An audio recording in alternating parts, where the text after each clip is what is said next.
somewhere in the red clay hills of central Georgia, filed away inside a county courthouse archive.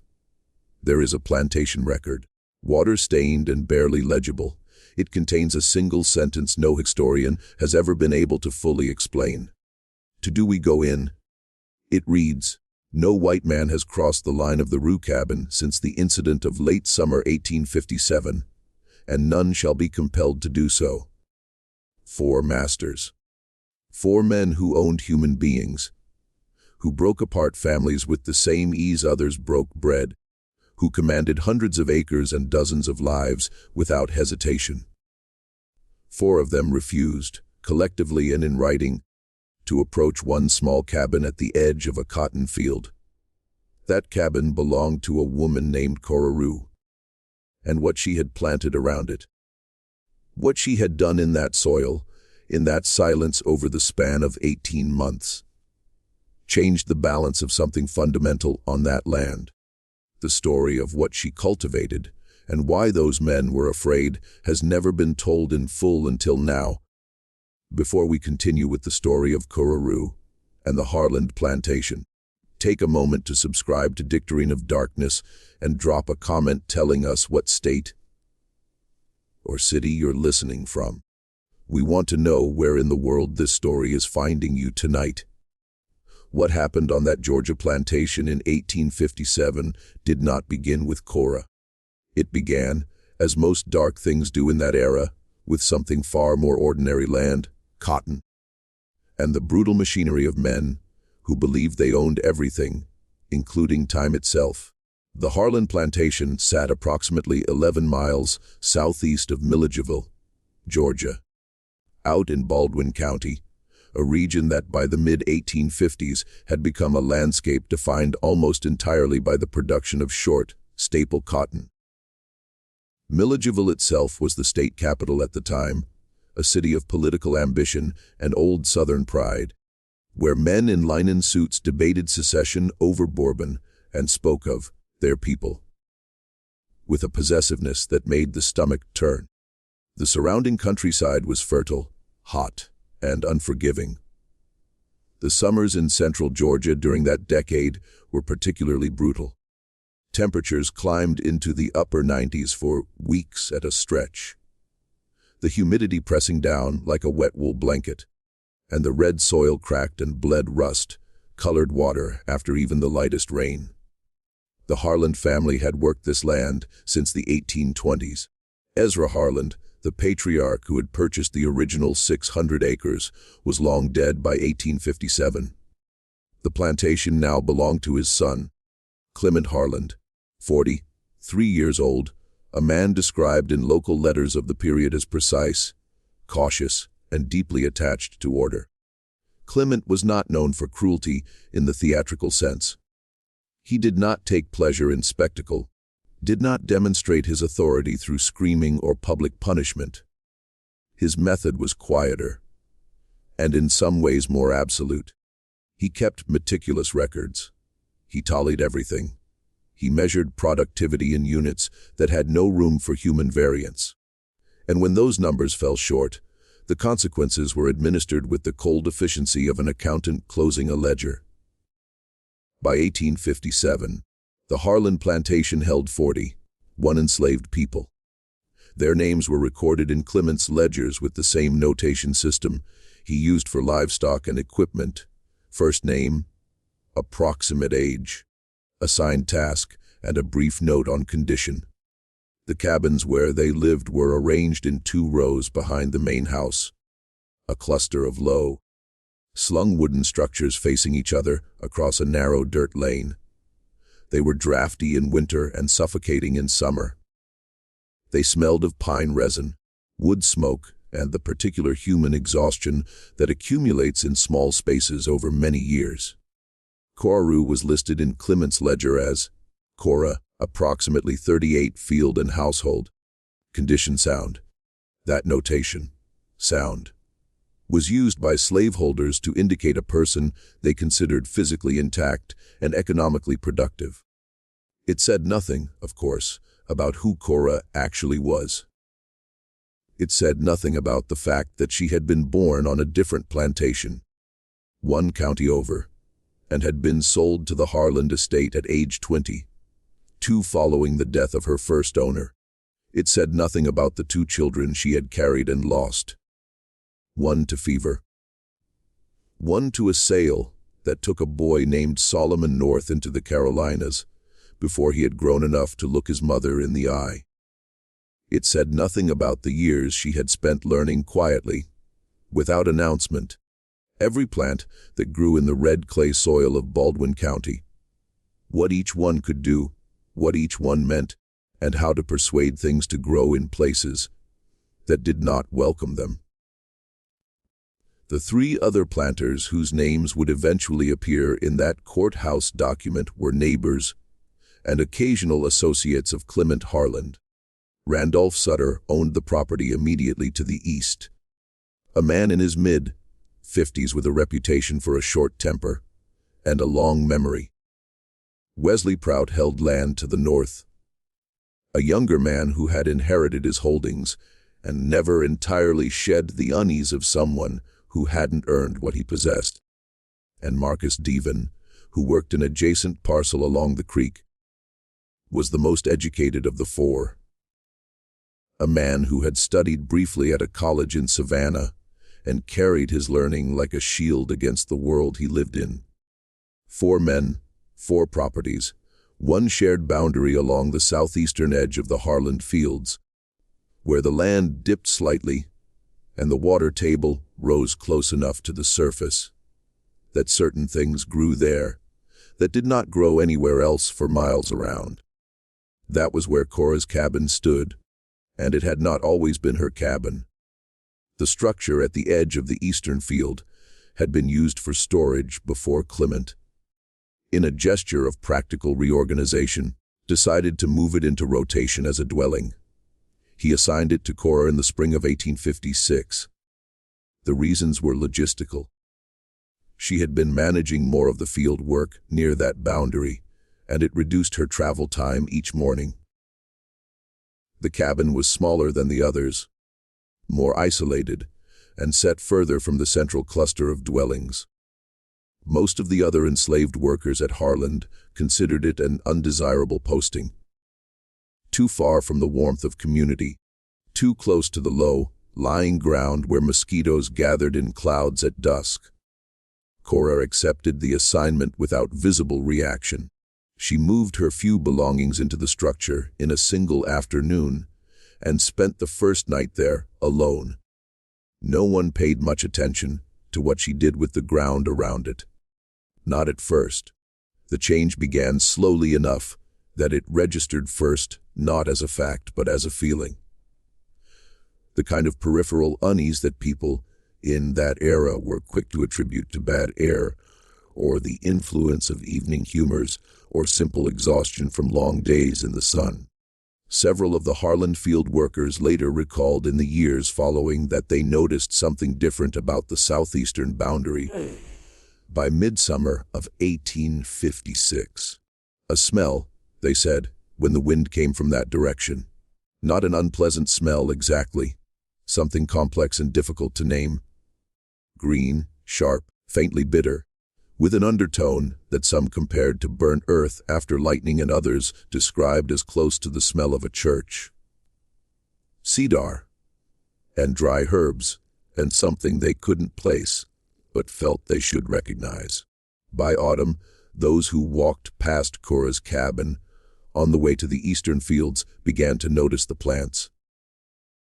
She had been working the soil around the structure with whatever she could gather, cultivate, or coax from the ground during the hours before dawn and after the day's assigned labor was complete. What she planted, and what she allowed to grow where it already wished to grow, formed a ring around the cabin that was, by October of 1856, dense enough to require attention when walking near the door. There were plants anyone in Georgia would have recognized. Sassafras near the northern corner, pennyroyal growing low along the eastern wall, black cohosh rising in clusters between the pennyroyal and the sassafras, There was a thick growth of what the older field workers called crow's foot along the south-facing side.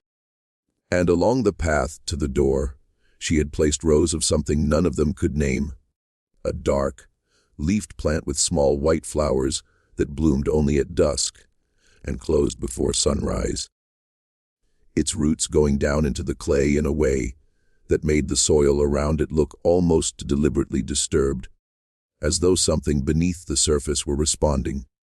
She also grew tobacco, not the plantation's commercial crop, but a wild, ungrafted variety she had cultivated from seeds obtained through channels that no one asked about directly, and no one thought wise to investigate. This tobacco grew low and dense, its leaves broader and darker than the commercial strains, curling at the edges in a way that suggested age or stress or something in the soil that the plant was negotiating with. The woman who first brought this accumulation to Clement Harlan's attention was not a field worker. She was Theodora Prout, wife of the neighboring planter Wesley Prout, who had stopped her carriage along the boundary road one afternoon in late October and found herself staring at the perimeter of Cora's garden with an expression that the driver, who accompanied her, would later describe haltingly as something miraculous. Theodora was a woman who prided herself on knowing plants.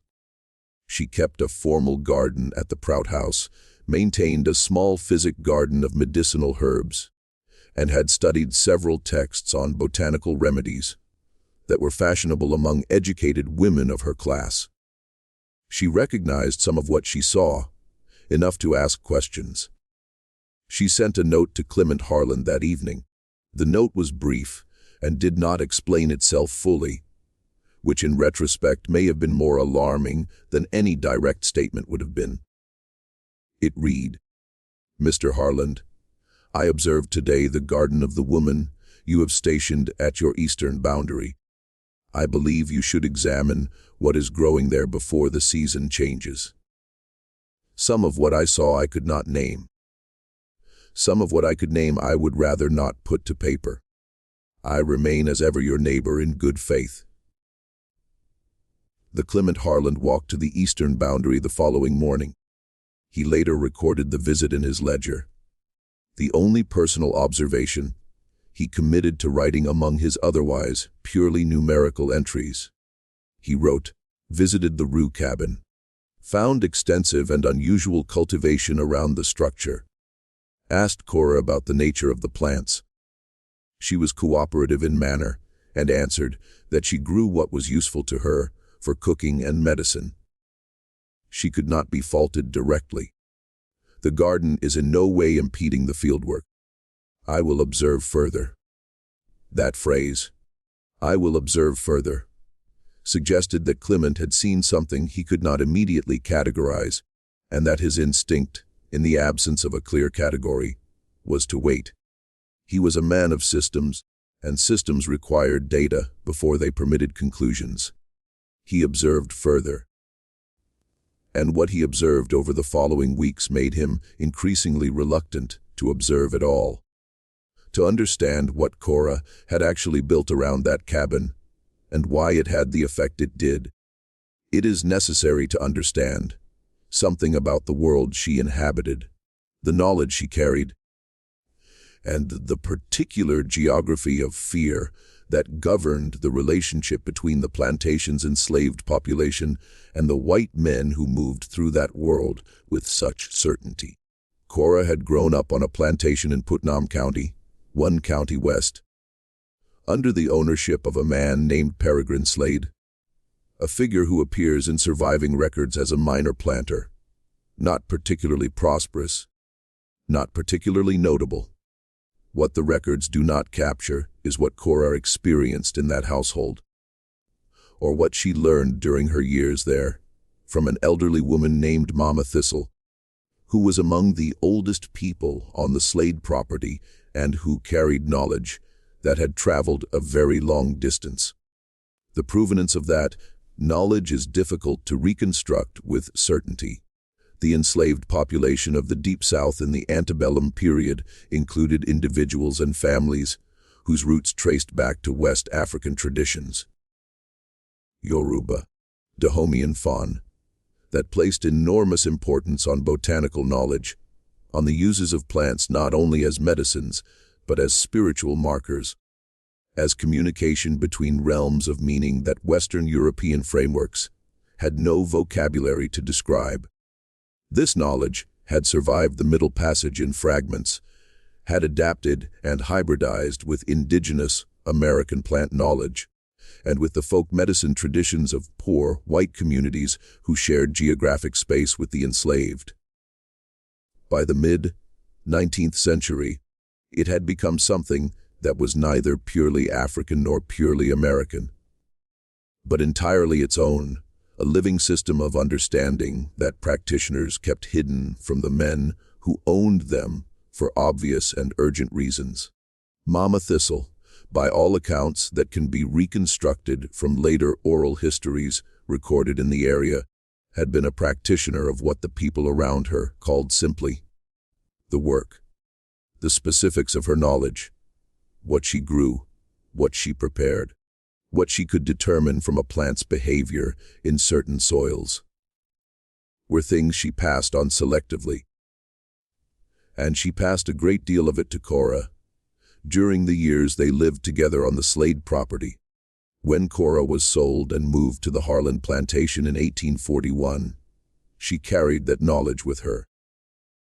She spent more than 15 years at Harlan watching, learning the local flora, understanding what the red clay of Baldwin County could sustain, and waiting. She had not been passive during those years. She had helped women through difficult labors. She had eased the suffering of children with fevers. She had provided remedies for toothache, wound infection, and the particular ailments that come from long years of outdoor labor in extreme heat. These services were rendered quietly, and they gave her a standing in the community of the Harlan enslaved that had nothing to do with Clement's ledger. She was not feared by the people she helped. She was trusted, which is a different thing entirely. What she had built around her cabin was not, in the practical botanical sense, a threat to anyone's physical safety. The plants she cultivated were medicinal, many of them. Pennyroyal was widely used as a digestive and a fever remedy. Sassafras as a blood purifier. Black cohosh for the particular complaints of women. These were plants that any knowledgeable person in Georgia in 1857 might have grown without comment. The wild tobacco served purposes both practical and ritual. The unnamed dusk flowering plants, which later accounts suggest may have been a variety of Jimson weed cultivated from seeds she had modified through selective planting over multiple seasons, were more ambiguous in their uses, and the ambiguity was intentional, because what Cora had understood with a clarity born from decades of observation was this: she could not prevent what men like Clement Harlan did with their power. She could not stop the sales, the separations, the endless extraction of labor from exhausted bodies. She could not undo what had been done to Solomon. She could not protect everyone, but she could build something around herself that those men did not understand.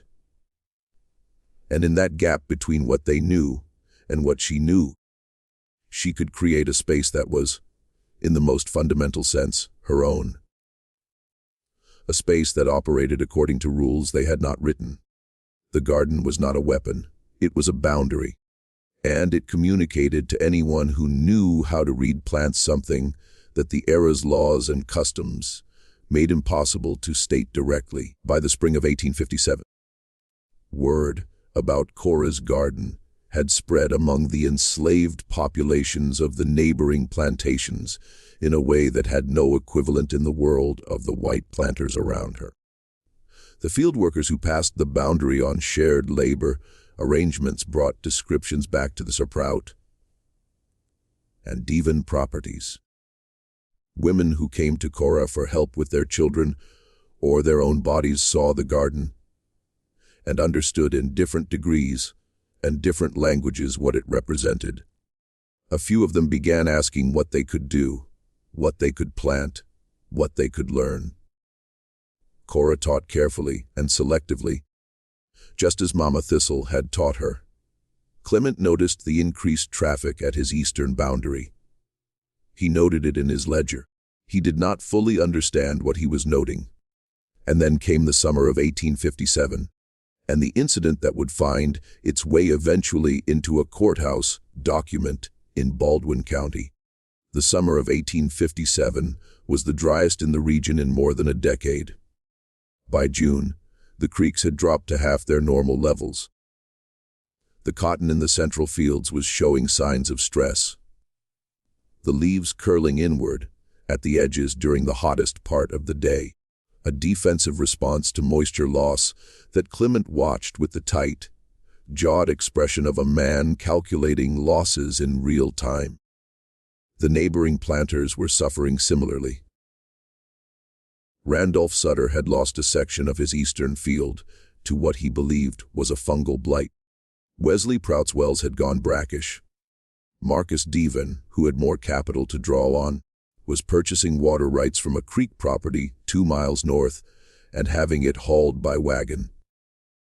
On the Harland eastern fields, however, the fields that bordered Cora's cabin, production was occurring at a rate that confounded expectation.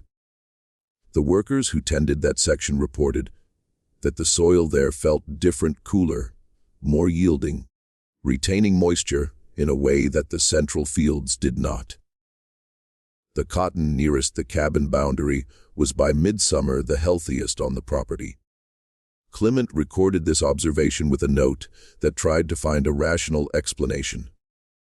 Proximity to the water table, a natural depression in the terrain that collects dew, but the explanation felt insufficient even to him.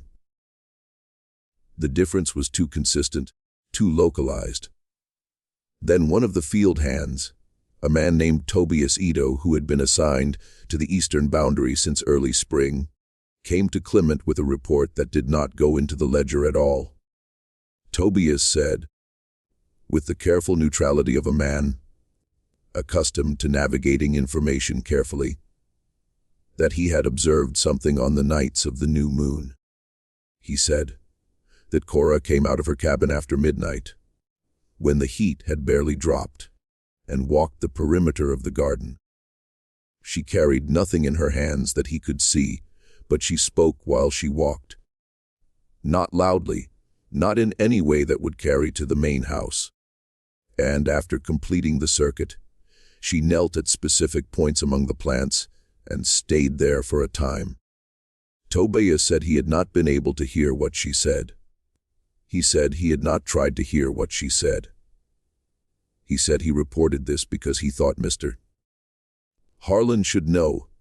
He said it in a way that suggested he knew exactly how the information would land, and had calculated that landing carefully. Clement Harland went back to the eastern boundary the following day.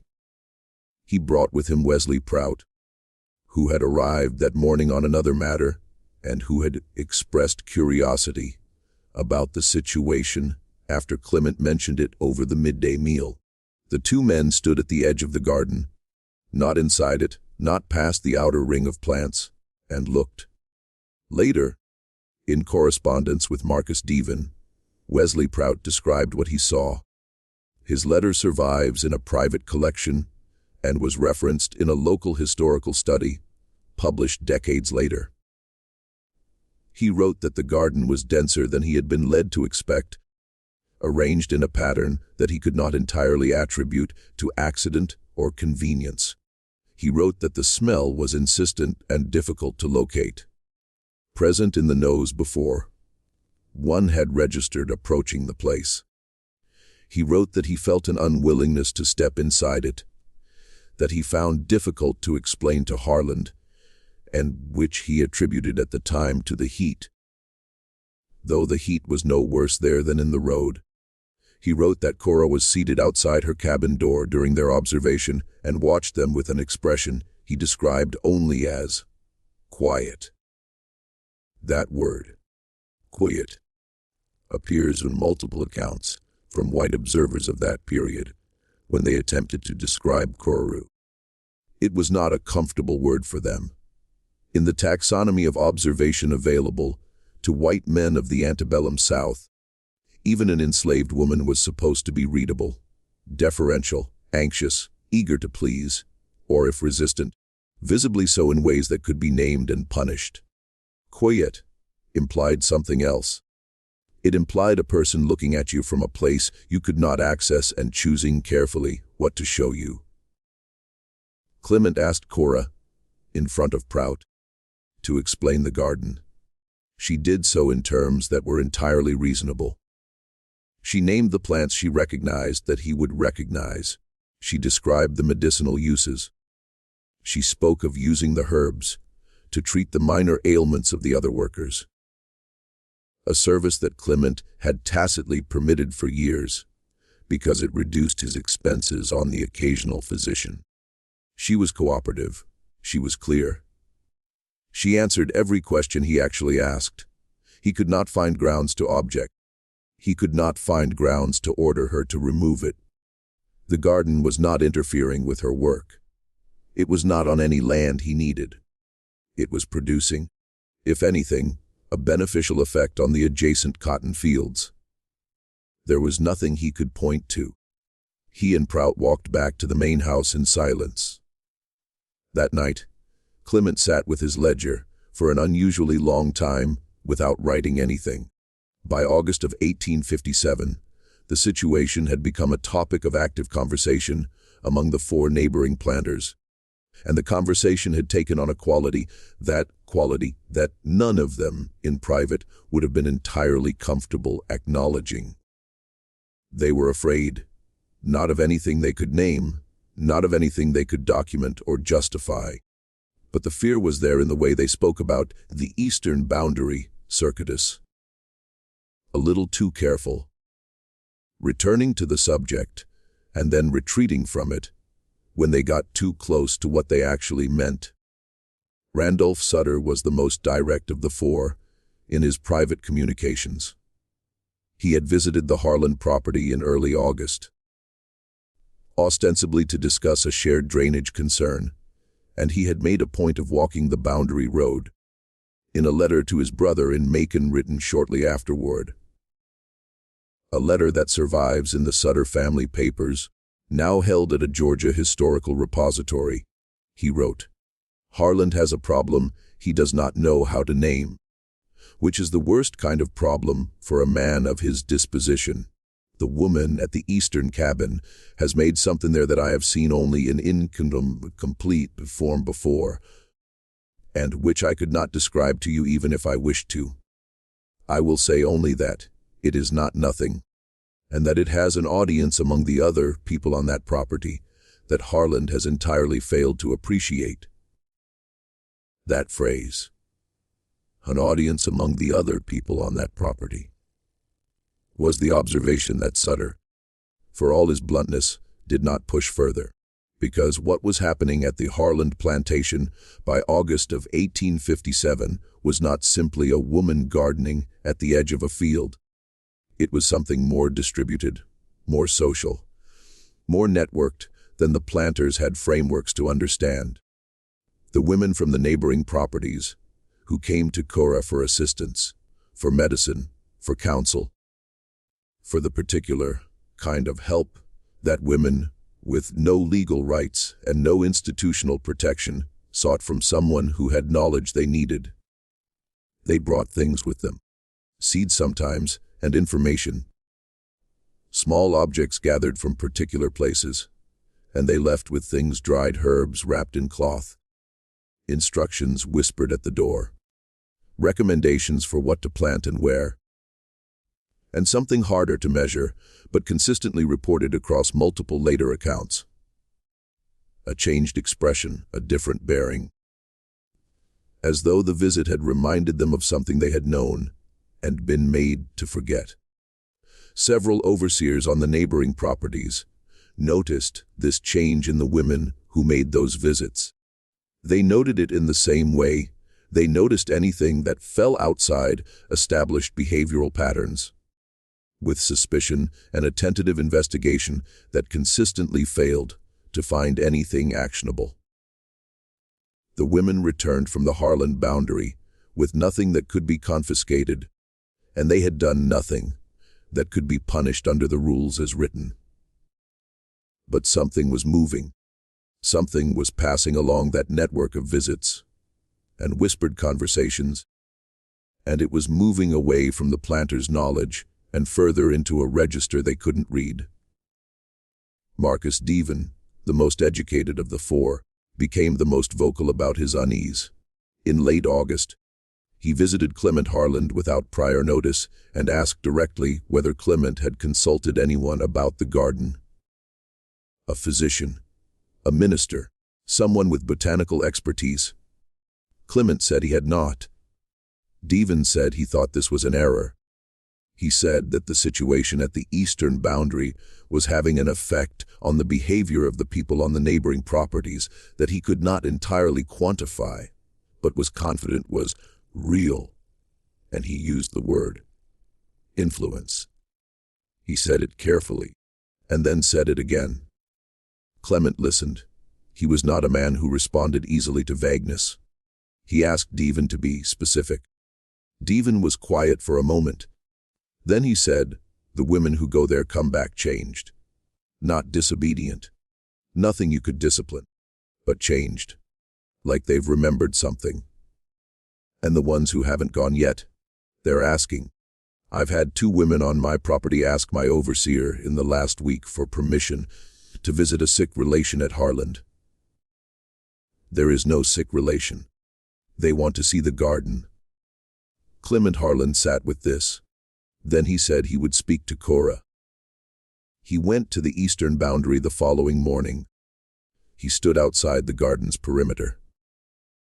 A fact that he did not in the ledger entry. He wrote that evening acknowledged directly, but that is implied by the geography of his description. He called for Cora to come out. She did.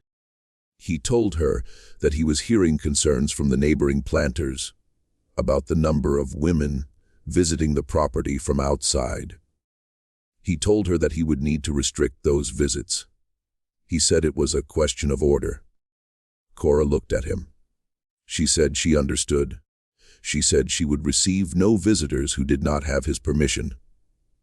She said it without resistance, without visible emotion. Quietly, Clement walked back to the house. He felt that the conversation had resolved something.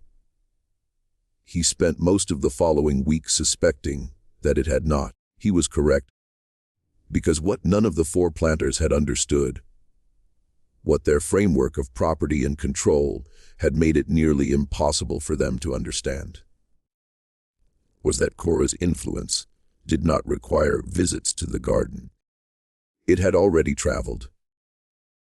The women who had been there had carried it home, and the women who had heard from those women had received enough. The garden was not the source. It was the symbol. The knowledge was already distributed. In the 3rd week of August, 3 things happened within the space of 4 days that crystallized the fear that had been building all summer into something that could no longer be dismissed as discomfort. The first was at the Sutter property.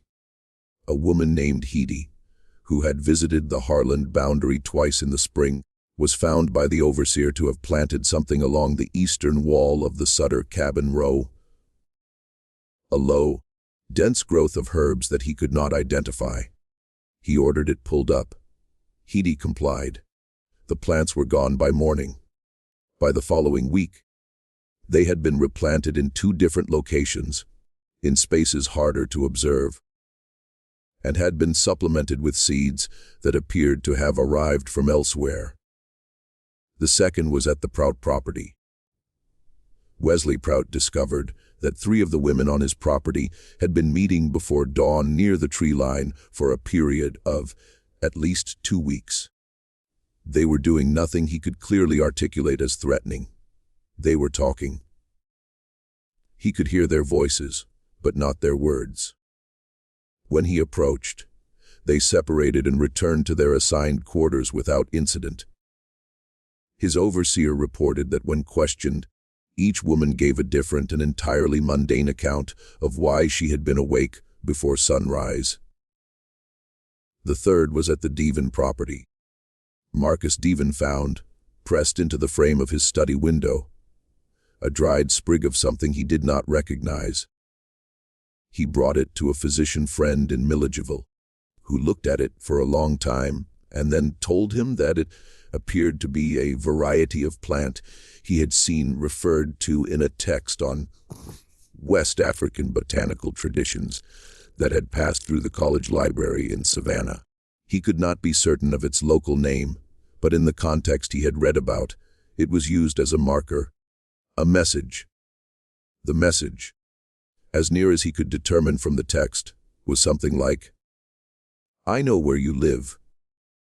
Devon went to Clement Harlan that afternoon. He brought Sutter and Prout with him. The four men sat in Clement's study and had a conversation that does not appear in any of their personal writings in full, only in fragments in the courthouse document and in the careful half. Statements that survive in correspondence from the weeks following. What they agreed on at the end of that conversation was this: they would not go to the eastern boundary cabin. Not collectively, not individually, not to confront, not to investigate, not for any purpose that required them to enter the space Cora had made. The document they eventually filed, an unusual step, a semi-formal declaration between neighbors intended to establish a shared position on a matter of shared concern, reflected this agreement. It stated, in the anodyne language of men who needed a legal veneer over something they could not fully explain, that the cabin in question was outside the boundaries of reasonable expectation for productive oversight, and that no party to the agreement would be compelled by the others to enter or approach it. They had in effect acknowledged a boundary. They had put it in writing. They had done in legal language the one thing they had never intended to do. They had recognized with their signatures that there was a space on that land that they did not control.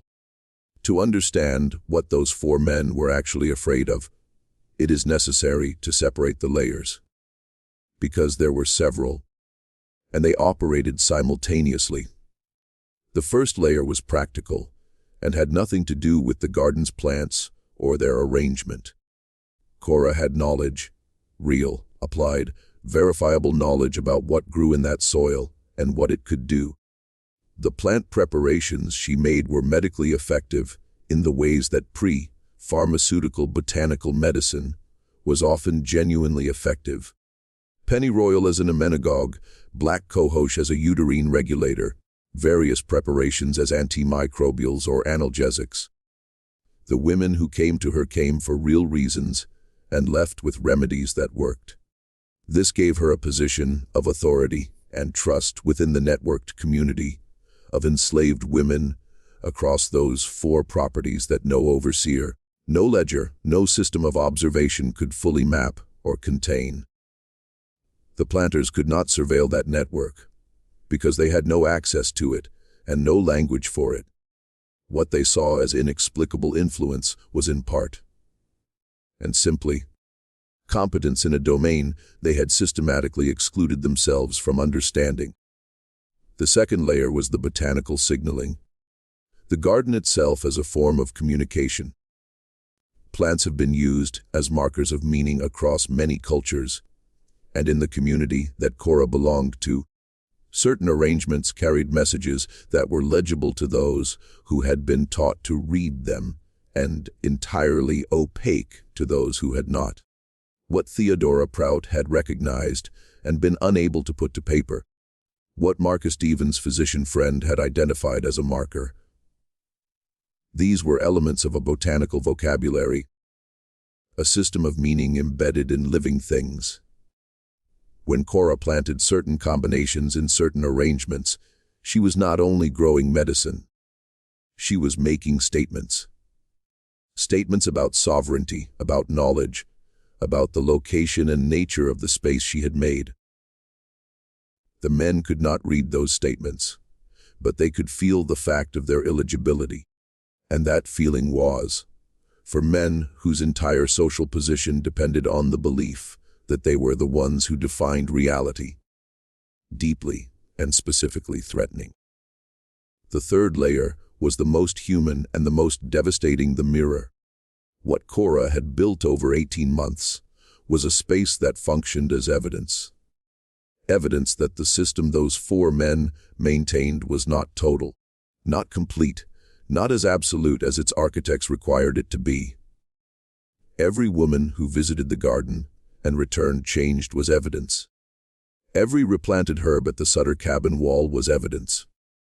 Every pre-dawn meeting at the Prout tree line was evidence. Every dried sprig pressed into a window frame was evidence. Not of supernatural power, not of anything that could not be explained by human intelligence, human knowledge, and the extraordinary persistence of human meaning in conditions designed to eradicate it. But evidence undeniably that the system had a border, a place where it stopped, and that a woman in a small cabin at the edge of a cotton field had found it and was standing at it, and had been standing there for a long time. The fear was not of Cora's plants, it was of what her plants represented. That the boundary she had drawn was real, that the knowledge she held was real, that the community she served was real and connected and not contained. That 41 people, and then more still across 4 properties, were living within the planter's world, but outside it in some fundamental way, in a dimension of relationship and knowledge, and meaning that the ledgers could not capture, because the ledgers had not been designed to look there. That was what made 4 men refuse in writing to cross the line. Not the plants. The truth the plants were pointing to. In September of 1857, Clement Harland made one more entry in his ledger about the eastern boundary. It read, "The Rue cabin and its surroundings remain unchanged. Work productivity in the adjacent fields continues above expectation. No further incidents have been reported from the perimeter. The matter is considered closed for purposes of this record." The matter was not closed. The matter had merely become too large for the ledger, and the years that followed the summer of 1857 did not bring resolution in any tidy sense. History rarely performs that particular mercy. The Harland plantation continued operating in its brutal and meticulous way through the end of the Antebellum period. Clement's ledgers from 1858 and 1859 show no further direct reference to Rue beyond the standard notations of name, task, and condition. She continued to live in the eastern cabin. She continued to tend her garden. She continued to receive, in whatever quiet way was available, the women who found their way to her through the networks that existed beneath the planter's observation. The 4 men maintained their unspoken agreement. There is no record of any of them entering the perimeter of the garden after August of 1857. Sutter, in a letter to his brother the following spring, mentioned that he had resolved the matter at the Harland boundary to his satisfaction. Without specifying what that resolution consisted of, it was the language of a man closing a subject he no longer wished to examine. Randolph Sutter died of a stroke in 1860. Wesley Prout sold his property in 1861 in the early months of the war and relocated north. Marcus Deven attempted to sustain his operation through the war years and failed. His property was sold at auction in 1866. Clement Harland survived the war and the loss of the plantation system that had structured his entire adult life, and died in 1871 in reduced circumstances. His ledgers passed through several hands before portions of them were acquired by a county archive, where they sit today, meticulous and cold, recording the dimensions of a world that has gone. What happened to Kororo after emancipation is not recorded in any document that has been located. This is not unusual. The records kept by white men of the period tracked enslaved people as property. Once that legal category dissolved, the record-keeping dissolved with it. She was approximately 42 years old in 1863, when the Emancipation Proclamation took effect in the Confederate States. What she did with the years that followed, where she went, whether she found Solomon or learned what had become of him, these things are not known, but the garden was still there. In 1866, a Union survey team moving through Baldwin County to assess agricultural conditions after the war noted in their report the presence of unusual and extensive botanical cultivation around a small outbuilding on the eastern boundary of the former Harlan property.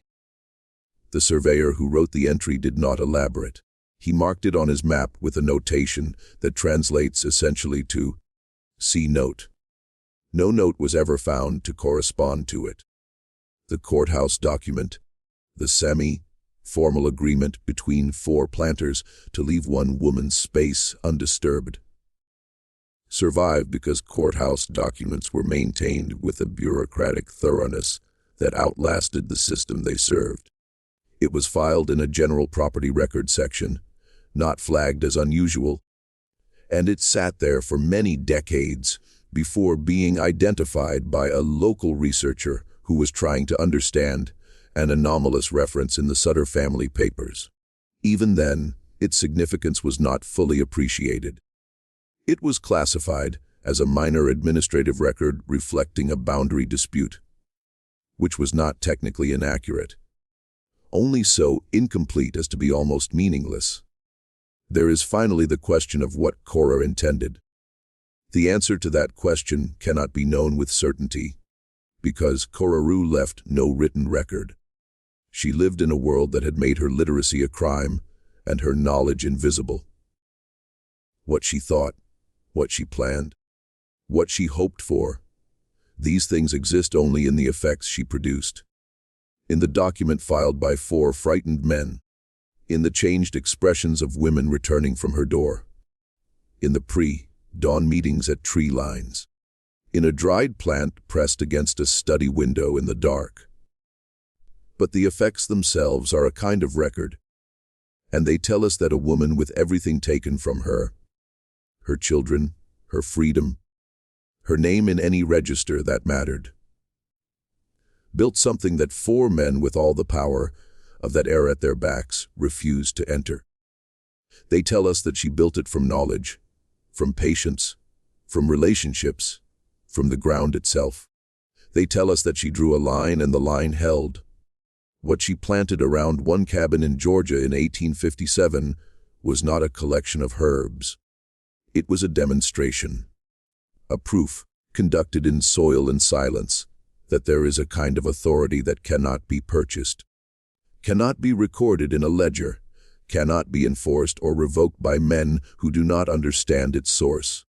And 4 masters stood at the edge of what she made and felt the truth of something. They had built their entire world on the denial of that what she carried was real, that it had weight, that it had, in some way that their systems of measurement were not equipped to quantify. 1. They refused to cross the line, because crossing it would have required them to admit, at least to themselves, that it was there.